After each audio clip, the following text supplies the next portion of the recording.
What's going on, everybody? This is Zach Dresch, and you're watching the Dresch Code, home of all things music from a Dresch perspective. Today is a fun day. I've got a good friend of mine from Denver, Colorado, Cody Ullrich. How are you doing, my friend? Hey, dude, it's good to see you. Glad to be talking some rock and roll, man. Oh yeah, good to see you too. And yeah, you hit me up. We talked about it last week about all these bands that we have to talk about, and you've got a treasure trove of artists that you're an expertise in. So I think you're going to be a mainstay on this channel. Yeah. I was out. I met you a few months ago over at the Snow Jam Comedy Fest in Sioux Falls, and you were being nice enough to drive me around. And I remember we were hanging out in the car just talking about all the bands that we liked, and we found that we had some pretty similar taste with a lot of stuff. Then you were telling me about the bands that you play in and whatnot, and sounding groovy. So yeah, this is a great idea for a show here. Yeah, I figured it's a fun channel to do. Just get everyone that's an expert in an artist and then just kind of riff off it. It's pretty fun. So, and I figured of all the artists you had mentioned that you're an expert on, this one was probably the best to get the ground hit the ground running quickly because they have such a small discography. Yeah, it was nice. For some reason, I forget because they released all those singles, but yeah, only having 6 albums over the course of 21 years now, which is insane. Yeah, to think that it's been that long since This It came out, because they haven't aged a day either. No, but, they're still doing great too. Like, although even 6 years ago, I would have never expected they'd put out a new album because they always sounded like, we're probably not going to do another new one. And then all of a sudden they do. And it's like, what the hell? Heck, even back on like their 3rd record and some of the lyrics, that they almost have the vibe that they weren't going to plan on putting out any more albums or become, contrived or anything like that. But I guess that's part of like the hipster appeal that you got to have out there. It's like, nah, we're too cool for that. Do the whole like LCD sound system would do that stuff. They had, I think, multiple final shows, and then they always end up coming back. But yeah, I got a chance to see them back in October in Atlanta. They were playing the Shaky Knees Festival, which is usually awesome. Just about my favorite festival that exists. Years ago, I went out. I got to see like the Pixies and LCD awesome. Sound System, Phoenix, a bunch of other great bands. And they were the headliner this year, and that was a real treat because I've never had a chance to actually see them live before. I wish the Strokes would do more traditional shows. At this point, they're more of a festival band, and that's it.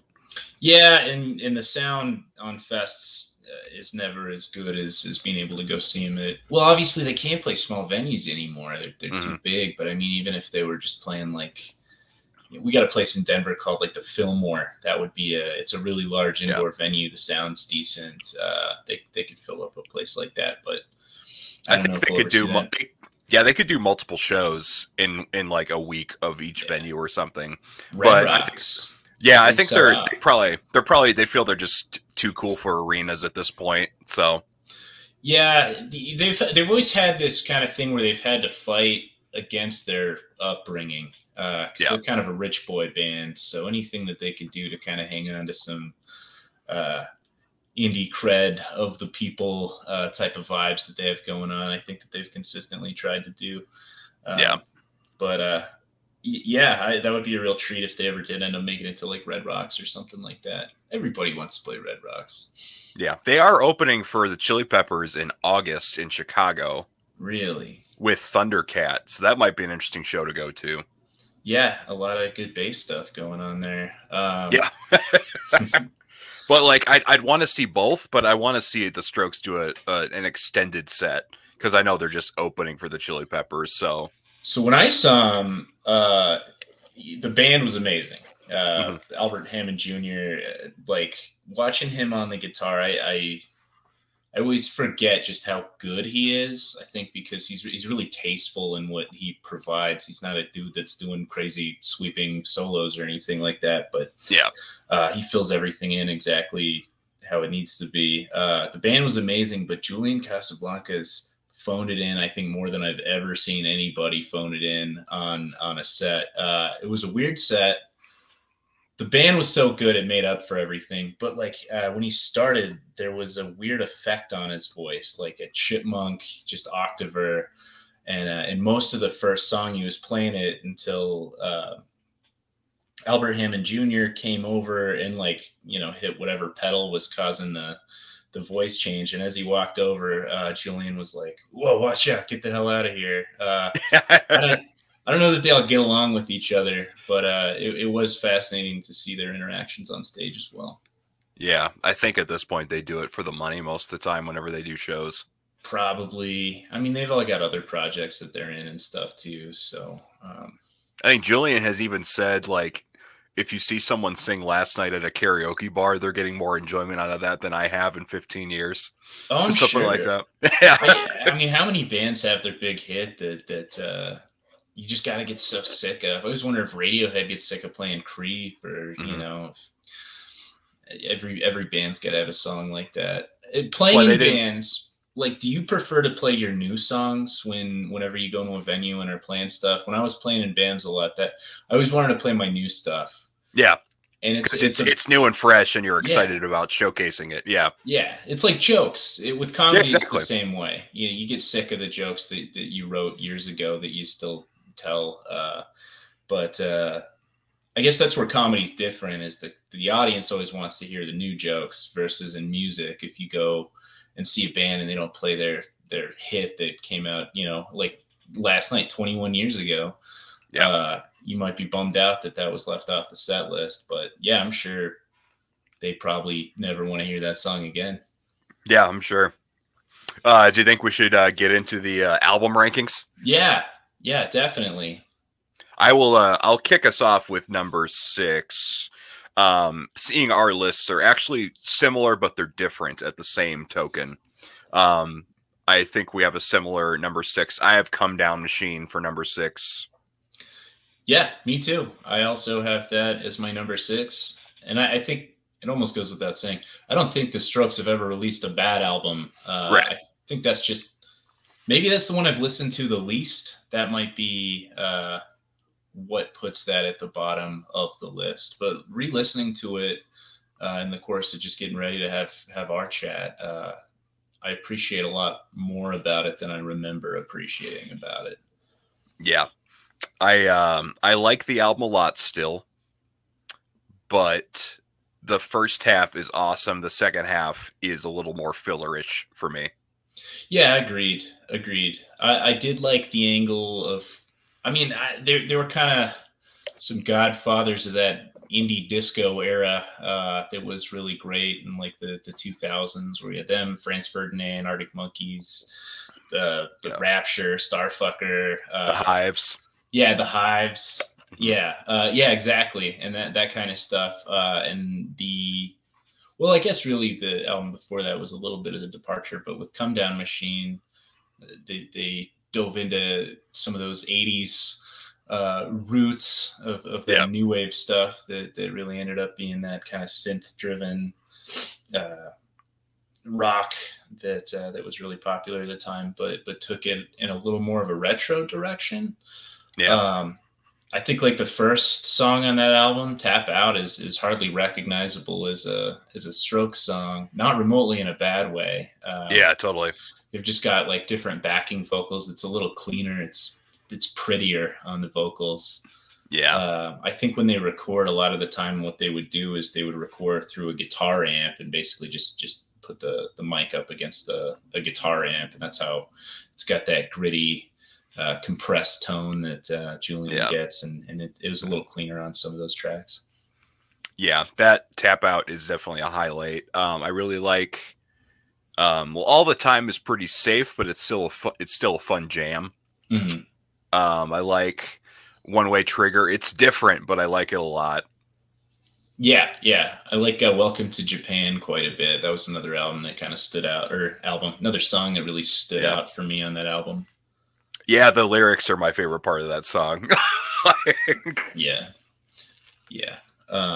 But I'm glad we're doing this because I have had a chance to re-listen and find a new appreciation. But you're right. When I look at the second half of that album, man, I don't remember much of it. Hum the melody of half of these. I think I watched an interview with Julian on Anthony Fantano's YouTube channel, And he was talking about how Angles and Come Down Machine are the era he just doesn't really appreciate or remember like talking about, because I think it was there was a rift in the band at the time. Yeah, I think that's been kind of a staple of the Strokes, as far as I understand. There's a video from around that period of time. So Julian's other band, the Voids, they would play, I want to say Vision of Division. They play a Strokes song, and there's this video from a long time ago of them playing it, and they're kind of struggling with it. And somebody in the crowd pans over, and Albert Hammond Jr. is in the crowd watching it, looking as disappointed as I've ever seen somebody look. But even like the chemistry I saw when they were on stage back in October of it would be 2021 if people are watching later. He was a little adversarial with the rest of the band. It seemed like there was this kind of, I don't know if he was really messed up or something. He seemed a little off. But the rest of the band was having these little moments of like, dude, come on, let's be professional here and there. And you could sense it. Very strange. But I could see that during that period of time that it was a departure. I mean, I think that their newest album is kind of the same way, but we'll get to talking about that. But anyway, Come Down Machine, number 6. Oh, yeah. My number 5 is Angles. Same here. That's also my number 5. It came out when I was that 2011? I was a freshman in college when that came out. Yeah, same. Yeah, I liked it. I think that just the one song that I go back to Undercover Darkness. Undercover Darkness. It's just the way there's like moments in songs, just single moments in songs here and there that I'll go back to. And I remember I kept rewinding the beginning of that album, that song, Undercover Darkness, to there's a point where in the beginning the guitars match up with each other. And it's panned out in stereo, which they do a lot. But then there's a moment where it's like, and then the second time they play it, one of the guitars goes, and the other one stays low, and the way that it splits between the two is so much fun. And I like that part. Yeah. And it's something that, like, as a musician, I think about a lot too, is like a fan of multi-guitar bands, of a good way to have basically two people playing a lead part, but also making it interesting so that they're not consistently playing the same thing. Yeah, I distinctly remember when Angles came out, they were on SNL to promote it, and they played Undercover Darkness and Life is Simple in the Moonlight, the two best tracks on the album. Yep. And then I heard the rest of the album, like, this is it?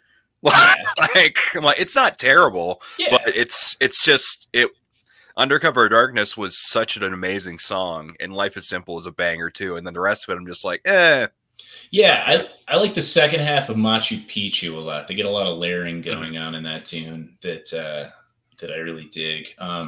But yeah, I would agree. Like when it came out, it was during this weird period of time where all my favorite bands were releasing their weirdest stuff. I think that was pretty close to the same time that Radiohead released like King of Limbs.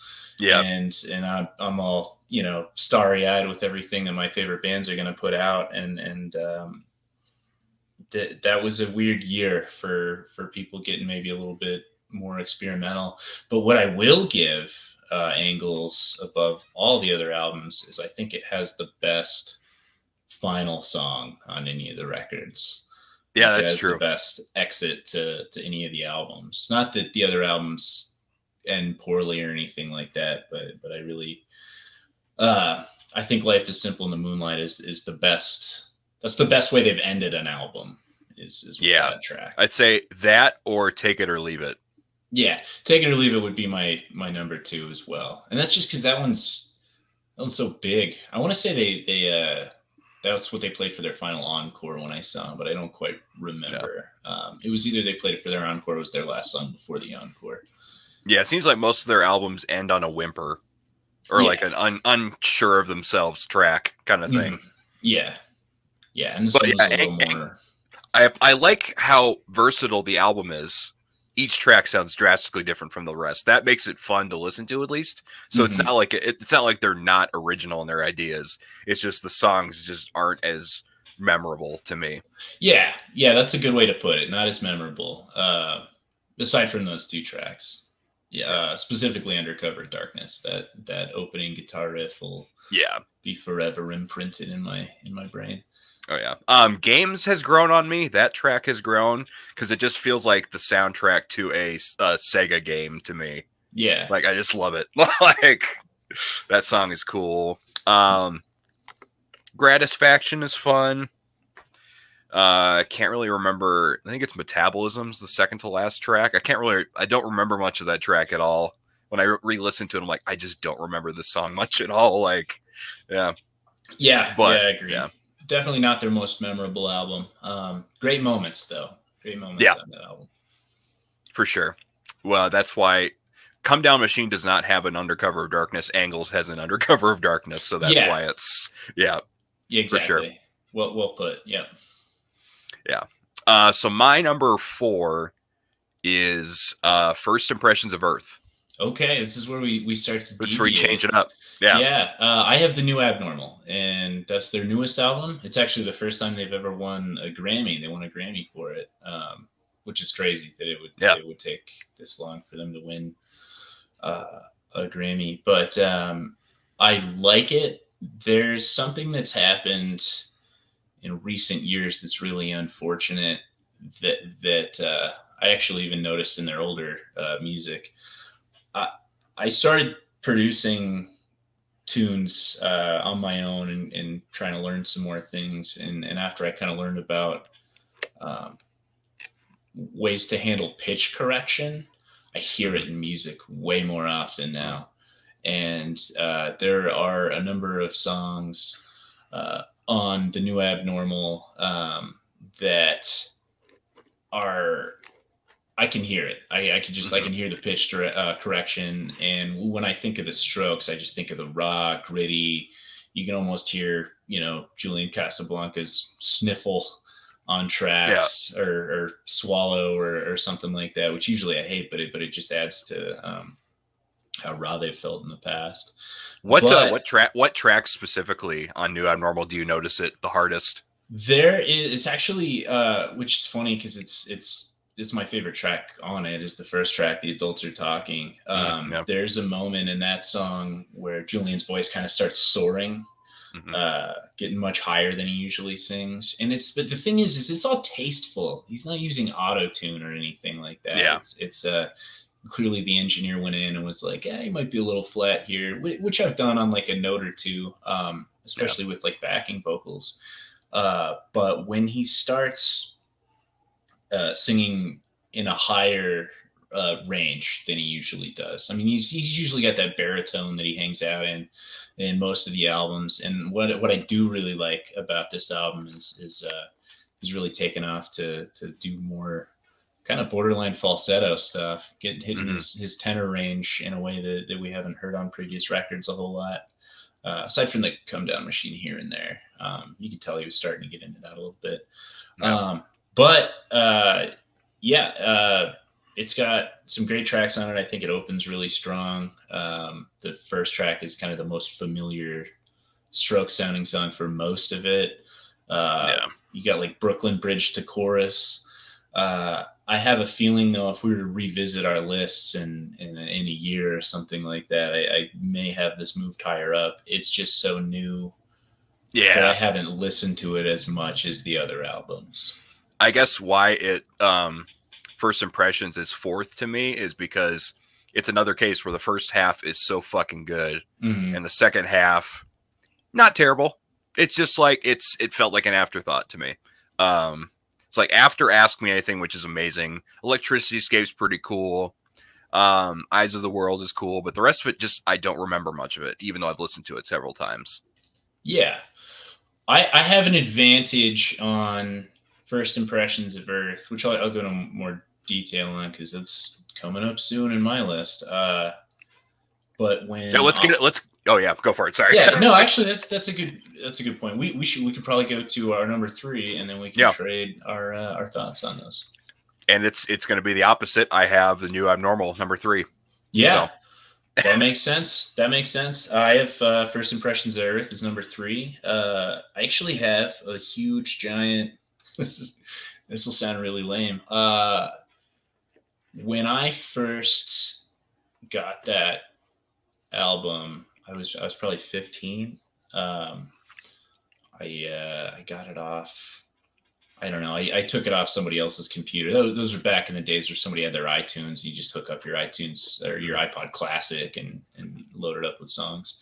Yeah. I was probably about 15 or so, and I would do this thing where at the time, if I was studying or reading a book that I was going to have to write an essay about later or something like that, I'd try to listen to one album pretty consistently while I read the book or was studying. Yeah. And then when I was doing the homework or essay on it or whatever, I'd listen to it again. It's like one of those weird chewing bubble gum tricks that I had. But I was listening to First Impressions of Earth while I was reading Catcher in the Rye in high school. And as dirty little ticked off hipster at the age, really connected with Catcher in the Rye. And I associate kind of one of my favorite books that I'm afraid to read as an adult because I don't think I'd connect with it anymore. But my memories of reading it were pretty close to it, with an album that I really enjoyed. And then I went and I was reading, like, around the time Rolling Stone, their review of it was awful. They hated it. They were picking out lyrics from it that they hated and were just trashing it, which is funny because in hindsight, I think it's remembered as one of their better albums. But I love, let me pop over to it. I mean, it starts so strong. You Only Live Once is one of my favorite Strokes songs. That might be like my second favorite Strokes song. Juicebox rips, Heart in a Cage. Yeah. Got that like piratey. So good. My favorite track, actually, when I first heard it on that album, which has changed the longer I listened to it, but the one that really got my attention was Razor Blade. Yeah, that song's great. Yeah, it's just got a guitar hook on it that's too good. And then they got, I think that was the first like real weird song that I've heard from them, with Ask Me Anything, and I was obsessed with that song. That was the song I probably listened to the most, which is it's different from every other track on it. It's got that weird kind of. I actually don't even know. It's like Is it Mellotron? Probably. It's some. Let me take a look at it. I'm gonna see if it's But yeah, I really like that song a lot too. Yeah, just kind of hitting those arpeggios, and I think know it's why I thought just the line like "Don't be a coconut, God's trying to talk to you." Always kind of made me chuckle a little bit. Yep, it's Mellotron. It is a Mellotron. Yep, Nick Valenci plays it. Yeah, I agree. The second half of the album, not as strong as the first half, but I love Evening Sun. I like Killing Lies. Eyes of the World. It's an album I like. I like pretty much every song on. Definitely some more than others, but yeah, I mean the first half of the album, every single song on it really scratches the itch for me.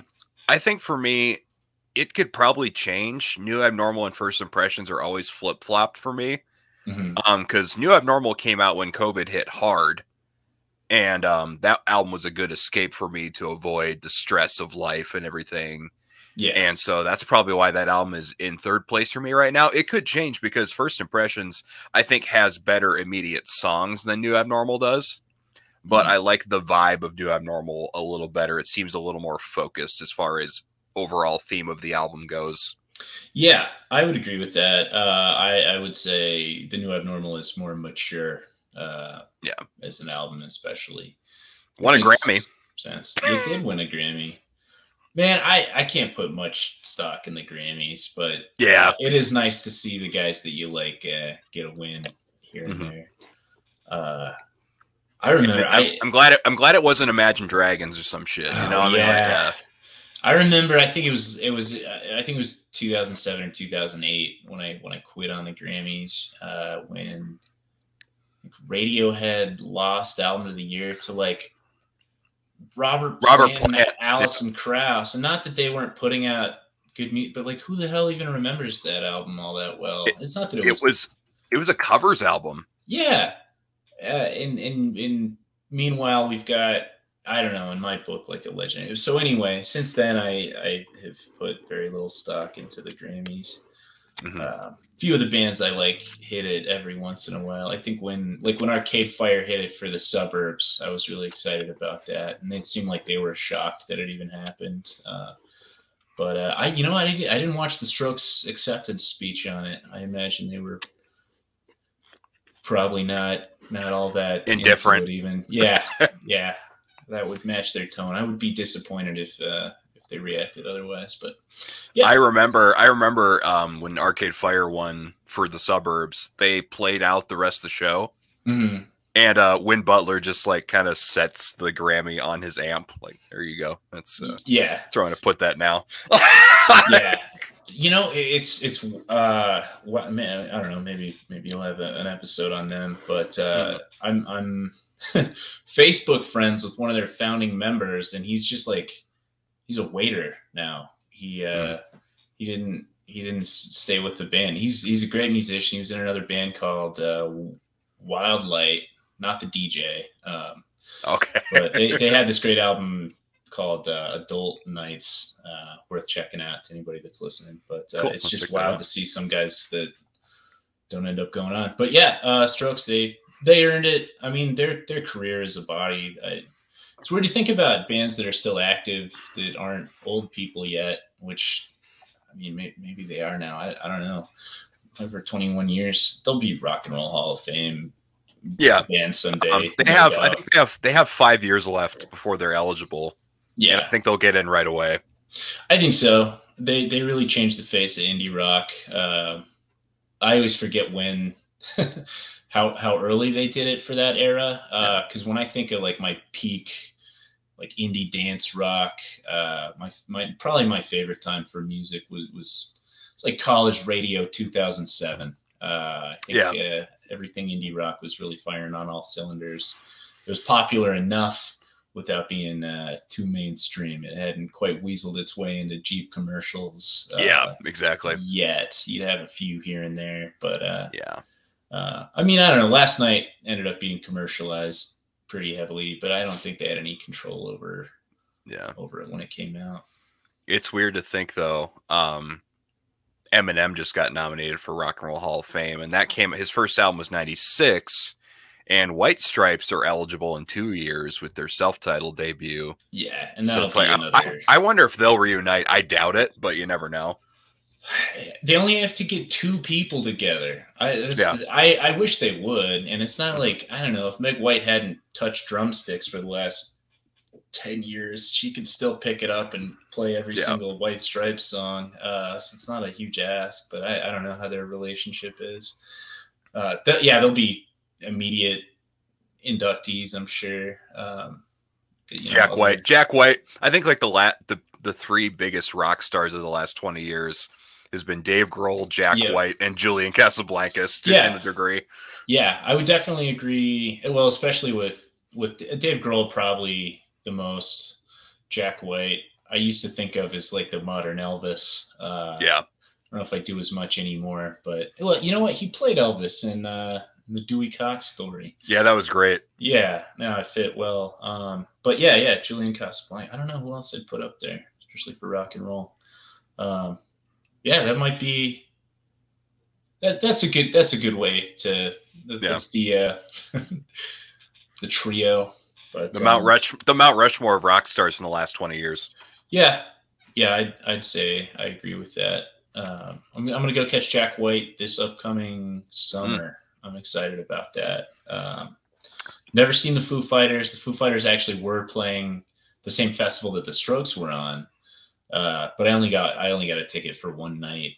We were kind of out in Atlanta for a comedy trip and just had a free night. Nice. So we went and caught the Strokes.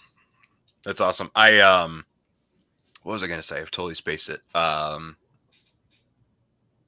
saw Jack White about 4 years ago. One of the worst shows I've ever been to. Oh no. which is a bummer because Jack was having an off night. You could tell Oh he didn't want to no. be there. He didn't want to be there at all, and Mhm. so he was phoning it in like hardcore. Yeah, it sucks when you catch somebody on a bad night. It's one of my like see them every time they're in town bands is Modest Mouse, and that's usually a Oh, toss up where I've seen them yeah. on.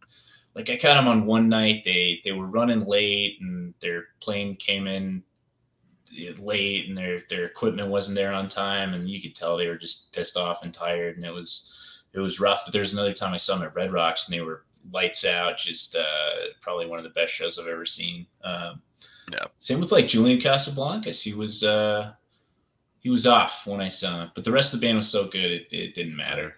It just didn't matter. Yeah. But then I saw Jack with the Raconteurs the next year, and that was phenomenal. So that was way better. See, I wish I had the opportunity to see him in I guess I had the opportunity, but in every band that he's been in, which has been a lot. Yeah. But White Stripes, and then I'll be seeing him solo, which is cool. The Raconteurs, and then Dead Weather. I have been able to see Alison Mosshart with the Kills, but I didn't get to see them together in the Dead Weather. Oh, sure. And they ripped. Yeah. Yeah. But anyway, yeah. So that's I guess that's our number threes. Yeah. So I got number 2. Mine is controversial. I've got Is This It?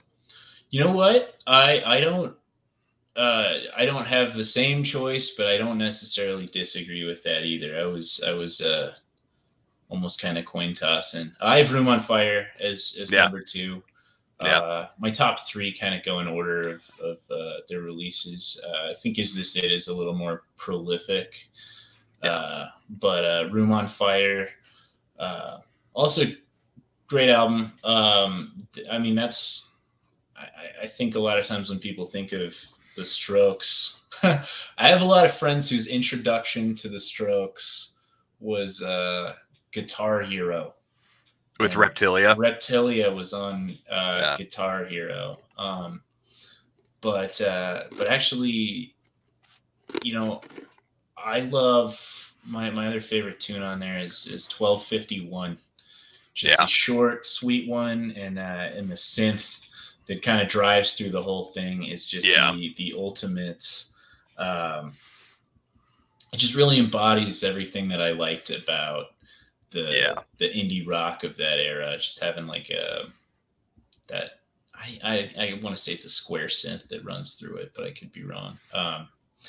But I love that. Obviously, Reptilia is like maybe their most memorable song. Meet Me in the Bathroom, which really it's a great song. Captured an era as well. Yeah. You know, I don't know if I just turned 30 this year, and I'm starting to wonder if my version of what to my dad was like.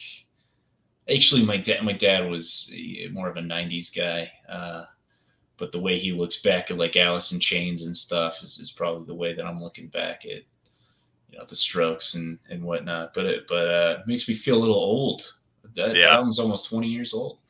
Yeah, I love I love Alice in Chains too. But yeah, that one makes me feel Yeah, me too. Actually, just I think kind of the 90s grunge era has a special spot for me. But yeah, I can't do hair metal. No, I mean, there are certain types of music that I think you listen to for novelty. And I would say hair metal occasionally has novelty, and but it's not something that I ever like put on in my car just because I'm like, oh, this is something I want to listen to on this road trip or something. And it'd be like last time I turned on hair metal, I put on Dr. Feelgood by Motley Crue, but it was in relation to like I was joking with my partner about the name of a doctor or something like that. So it fit in the moment. But yeah, I mean, I was watching Peacemaker, and it's like a full hair metal soundtrack on that one. And that was like, I understood what they were trying to do, but that was, I think, the one thing that was driving me crazy about that show was all the hair metal it was playing. Yeah. But it's played for like comic effect. And if you reach a point in time where your genre of music is played out for comedy, I don't know. I guess it gets to survive, but somehow, yeah. But I hope nobody thinks that about the Strokes. I was talking no, to a buddy, went to a hockey game with a friend. I mean, I don't know, he listens to like hip hop and stuff, but he was comparing, you know, like Franz Ferdinand to like butt rock, you know. I was like, what? How could and then but am I wrong? I don't know. It's just, I don't know. That whole indie rock era just hit the spot for me. Yeah. For Is This It? The reason why it's number 2 for me is because there's 2 tracks on it that I don't hate at all. They're still great, but I like everything on Room on Fire slightly better. Trying Your Luck and Alone Together, I just don't repeat all the time like the rest of the album I do. Yeah. Okay. Trying Your Luck and which one? Alone Together is the other one. It's just it never quite hit the spot for me. That track never quite did. I don't know what it is. Yeah. But the rest of the album, like I actually back in the iTunes days and iPod days, I added New York City Cops and When It Started to my version of the album, so I had 12 tracks. Yep. I lucked out because the version that I ended up getting of Is This It was like the European version with which is even funny to me because I remember the album art being the butt, you know. And when I see like the American version, I a lot of times would actually get mixed up, and I'd see the album cover and I'd be like, no, that's not the album I'm looking for. And then I, you know, actually read the title but before, you know, I actually switched to Tidal, before the days of Spotify and other streaming services and stuff, I didn't associate that like fractal, you know, blue and yellow cover that the United States got with what I had on my iPod. So like yeah, and it's actually a crazy story with New York City Cops was taken off. It was released in 2001. And they took it off because of 9/11, you know. New York City Cops were heroes all of a sudden. And it's funny because you know, now 21 years later, it's a far more fitting song. I think you go ahead and throw that right back on the album if they were to release it today.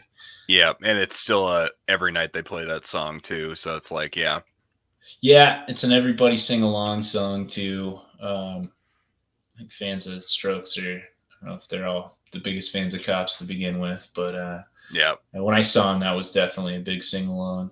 Everybody was singing along too. But I didn't even realize until I was doing some of the research on this that they took it off of that album in the US release because of 9/11. And what did they replace it with? They replaced it with another song. When It Started, which was on the Spider-Man soundtrack. Yeah. It was on I didn't even realize they were on the Spider-Man soundtrack. Spider-Man also had a scene with the World Trade Center in it.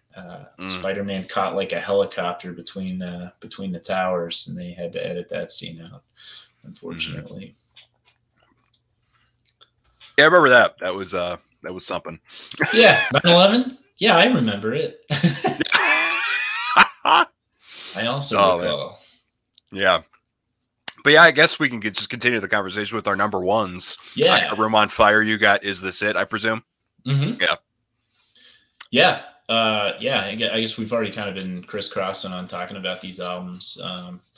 But Is This It? It's just the indie rock album that basically invented like the aughts indie disco genre, which turned into so many artists that I still love. I mean, it's a genre I wish that would come back. You know, that's when you had your Franz Ferdinand, The Rapture, Starfucker, The Hives, like you said. I think there were even a handful. We were talking about Jack White. I think Jack White kind of dipped his toe into that a little bit. He was always a little more bluesy than the Strokes. The Strokes had more of that, you know. Just think of them as like the spiritual successor to the Cars or something like that. I saw like the Cars mixed with Velvet Underground. Yeah, definitely. And they've claimed Velvet Underground is one of their, if not their main influence. And then people, I guess, were bringing up Television who's another great band. But they said they'd never heard them.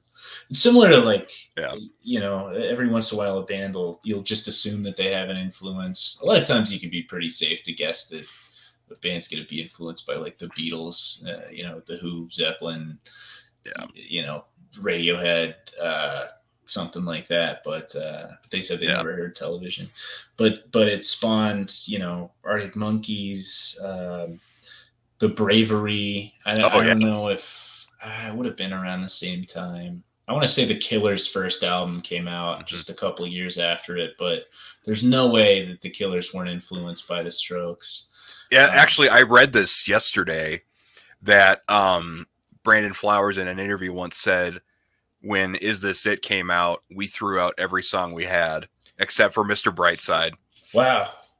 Yeah, because he's like, the record, it says here, the record just sounded so perfect. He said, we threw away everything we were working on, and the only song that made the cut was Mr. Brightside. Wow. Yeah, okay, that makes sense. So yeah, it was earth-shattering. I think that that's part of what it is for me, is the gravitas of the album. But I love everything about it. You know, I've even looked up kind of the mythos of some of the tunes on there. You look at like Barely Legal. I had no idea. Julian's dad was a famous like modeling agent, and he had this whole fiasco where he was hooking up with like a 15-year-old model. And I guess Barely Legal is a big reference to kind of his dad's mix up in that. But he also has some lines in there. It's kind of the opposite of what I deal with now. They were rich kids, New York City prep kids. A lot of them already had famous fathers and stuff. They had plenty of money to make what they wanted to. I mean, even if they weren't a good band, you'd see that every once in a while. When I was a kid playing in a band, I'd see like another band of high school age kids, and they all had, you know, Gibson Les Pauls and giant Marshall stacks and just these like pristine, you know, $3,000 drum kits and stuff. And they were up playing Ramones covers or whatever with, you know, just power chords. And I get so pissed off about it.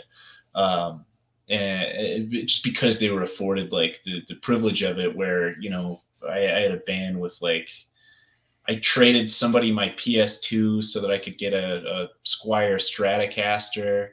And I like taped a deck of small cards to it to make it look cooler because it's such a piece of trash guitar. And everything was from pawn shops and just garbage that would break half the time. And you see a band like the Strokes come out, and they had to defend themselves pretty frequently because they're coming out with that like indie cred, you know. They're like, oh, we're an indie band, and there's like, gosh, what are the lyrics in Barely Legal? I didn't take no. I want to steal your innocence. To me, my life, it don't make sense. Oh, he's got a line about basically how he like made his success himself. It seemed like they really wanted to separate themselves from being these rich kids. Oh yeah, I didn't take no shortcuts. I spent the money that I saved up. Mama running out of luck, like my sister don't give a fuck. Yeah. But it's got my favorite song on it. Someday, I think, is like, and I don't know, that's probably another song I get sick of playing. That's a karaoke go-to for me, for sure. Yeah, for sure. Is Someday. But I mean, you got Last Night, Hard to Explain. I do think that's the second best ending to any of their albums, is Take It or Leave It. It's definitely the most energetic ending to any of their albums by a significant margin. And I think that's what they close shows with. I hope that's one that they still have fun playing, because that seems like a blast to play. If I was to get a band back together, I'd consider Take It or Leave It being a potential like cover that I'd want to do. But the one thing I will say about Take It or Leave It, I think it sounds very similar to Reptilia. I think they were in the same mindset when they made both of them. The guitar lines, pretty similar. And they've got almost staccato. It's the da da da da da da da da. Yeah. Yep. I said, we'll take it. I'll leave it. But I really think Is This It is it's a perfect album. I actually think Room on Fire is as well. I think that they're a band that they Yeah. have 2 perfect albums, and the rest of them are pretty good. Yeah, for me, I got into the Strokes when they were on SNL and Jack Black hosted back in 2002. That's when I first heard their stuff, and I bought their album pretty shortly thereafter. And then I kind of just forgot about them for a little bit. Then I bought Room on Fire as First Impressions of Earth was coming out. Yeah. And then I bought both albums, and then Room on Fire was the one I just kept listening to more often, just because to me the songs were a little more immediate. But that's probably why it's my number 1, and Is This It is number 2. Just because of that. But I think a lot of people, if you go with Room on Fire or Is This It for 1 or 2, it's like that you're good. Either way, it's fine. Yeah. I feel like when I'm referring to other people's lists, I see them flip-flopped quite a bit. And I think Is This It edges out a tiny bit more in the lists. But, I mean, they're both just, they're everything you could want in an indie rock album. Yeah. They changed the game. Yeah, for sure. Well, that's our album rankings. I feel pretty good about that. It was slightly different, but slightly the same at the same time. Yeah, I think we're on a similar wavelength, and our differences are slight. Yeah. So, yeah, thank you guys so much for watching this video, and stay tuned for our top 10 singles and our top 10 underrated gems, which I, for one, am excited to be talking about, getting into the nitty-gritty of the stuff besides just the overall album scope. So yeah, I'm excited about that. Cody, thanks for being on. Heck yeah. Thanks for having me. You bet. We'll see you on the next video on the Dresch Code. Sounds good. Later.